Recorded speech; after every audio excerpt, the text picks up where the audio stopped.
Well, hey, it's October, it's almost Halloween, and what pie comes to mind now?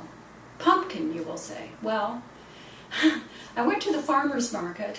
There were plenty of pumpkins there, but there were also some really nice looking apples. So I got some apples, and I'm going to make an apple pie. Is that recipe here in my cookbook? Well, no, this particular one is not. In fact, I'm going to do this out of memory, hoping that I get my grandmother's apple pie right. So you're going to be part of an experiment. If it works, ta-da! If it doesn't, oh, then I'll be really embarrassed. Wow, so anyway, this is what I've assembled out of memory. Here is actually 4 cups of the beautiful farmer's market apples. And I've peeled them and cut them into small pieces. And I have put them in with about, I'd say 2 tablespoons of lemon juice, just to keep them from getting really brown, waiting to be baked. Okay, then over here I have a half a cup of brown sugar, and I have a 1/4 cup of corn syrup. That's what I remember she used. So, and then also for the spices over here, I have cinnamon, nutmeg, and allspice, and I think I'm going to add about a 1/2 teaspoon of each of these, plus a 1/2 teaspoon of salt. And I remember that she really liked to use spices, so there's the allspice, 1/2 teaspoon, 1/2 teaspoon of cinnamon, and 1/2 teaspoon of nutmeg, and this is a 1/2 teaspoon of kosher salt. And then I'm going to add the brown sugar here and the corn syrup. Mixing these ingredients.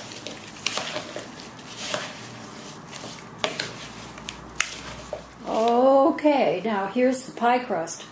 This is the tricky part. I have here a little over 2 cups, about 2½ cups of unbleached flour, which is what I like to use. And here is a stick of butter. It was frozen.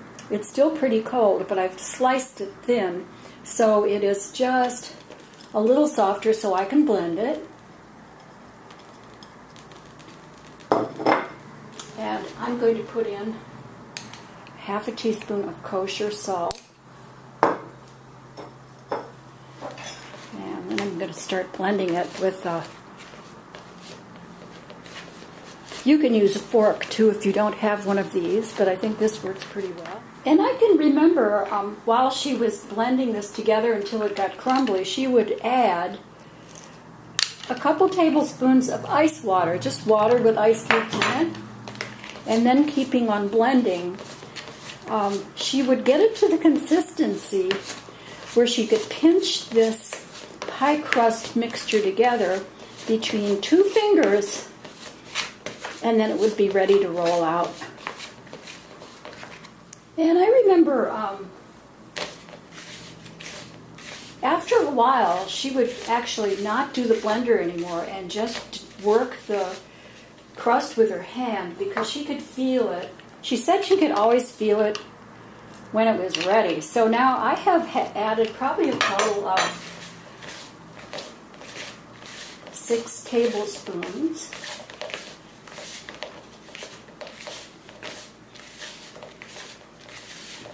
of ice water, and you can see that the pie crust is beginning to come together.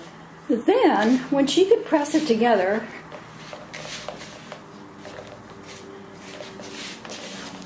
she would put it together in a ball. Now you can see that the pie crust ingredients have formed a ball, so I'm going to transfer it to a floured surface to roll it out. And I remember she used to have a piece of cloth. I think she used an old flour sack. Yep, flour sack. Yep, that's how old that was. For the floured surface, she would flour it. She had a little shaker with some flour in it. And she would cut the dough in half, like that, and then roll out the first half. And as I remember, that process went something like this. She had a rolling pin, but she actually just had a piece of wood that didn't have any handles on it. Oh boy, Grandma, how did you get it round? I didn't get it very round. Is this going to fit? I don't know. And then she would fold it in half. And she'd put it in the pie pan. Oh my. Oh. Well, now I guess I'll just have to kind of piece it.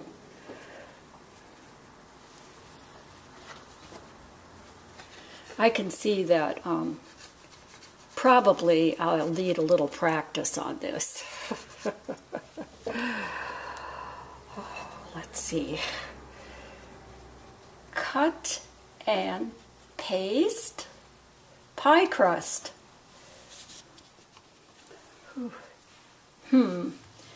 Gee, maybe her pie pan was smaller.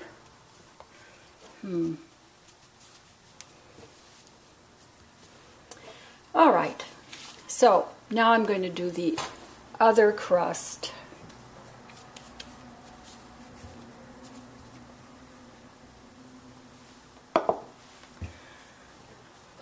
Here we go.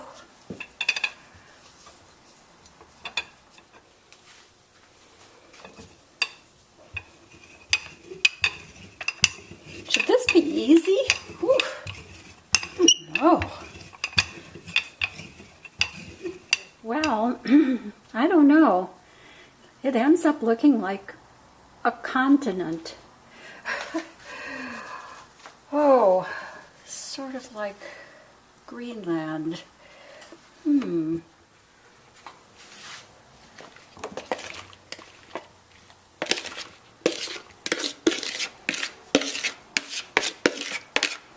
All right, well, there's that. Does look good. And now for the continent of Greenland.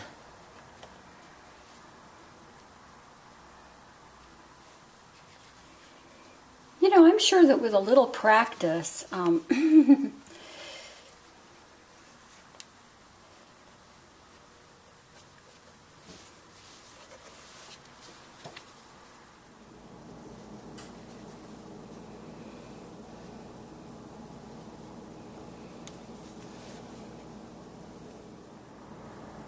oh, I'll bet you can make a much better looking pie than this.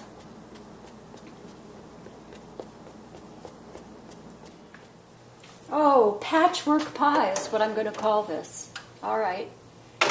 The toaster oven is up to temperature. So I'm going to set the timer for 40 minutes, and then I'm going to check it by inserting a fork to make sure that the apples are cooked.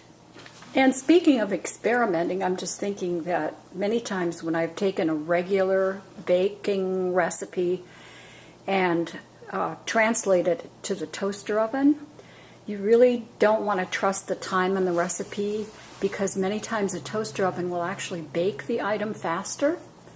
So there's two ways of going. You can either make the time shorter, like I'm doing from a conventional recipe, or just test it periodically.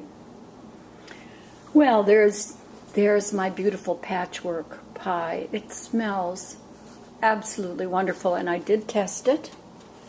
I think that the apples are finished. They're done.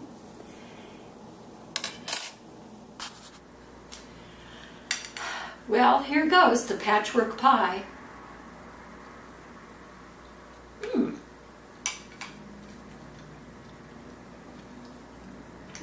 funny, but it tastes good. I like all the spices in the apples. It reminds me so much of my grandma's apple pie. The crust is okay. I think hers was flakier, which makes me think that maybe a little more butter. Maybe I didn't use enough butter. I'm going to have to research that. The crust is good. It's very tasty. But it's a little toothsome. Now I have to say that the over 250 recipes in my Pop It in the Toaster Oven cookbook were all tested. There's no experimenting there. But I do love to experiment. But if you have a toaster oven or are thinking of getting a toaster oven, you should buy my cookbook, Pop It in the Toaster Oven. Wonderful, really guaranteeably delicious recipes. Where can you buy my cookbook? You can buy it online at your favorite bookstore, get it on Amazon. It's a beautiful cookbook, and if you're interested in art, check out my website, which has a lot of great art and cooking features in it, including artful cooking, artful gardening, and then all kinds of lessons I've written on painting and drawing and collage and printmaking. FreeOnlineArtClasses.com, and it really is free. All of the information, rich instruction in my website is totally free. The recipes in my cookbook, the lessons on my website are all just as easy as apple pie, or maybe just about as easy as apple pie.